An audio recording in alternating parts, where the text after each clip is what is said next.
গাড়ির ড্রাইভার সৈয়দ আবেদ আলী, তারা ধরা পড়েছেন। সৈয়দ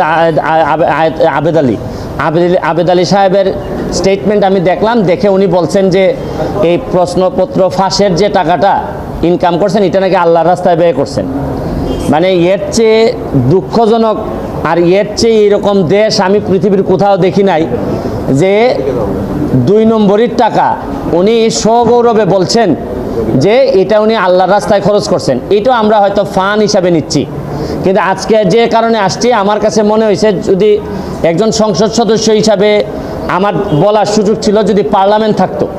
পার্লামেন্ট যেহেতু নাই, এটা আমার বলার সুযোগ আপাতত আমি পার্লামেন্টে পাচ্ছি না। পার্লামেন্ট যখন হবে তখন হয়তো আমি এটা বলতে পারবো। এখন আমি একজন ব্যারিস্টার হিসাবে আমার বিভিন্ন আইনগত ব্যবস্থা নেওয়ার সুযোগ আমার আছে। এখানে পিএসসির চেয়ারম্যান সাহেবের ড্রাইভার উনি প্রশ্নপত্র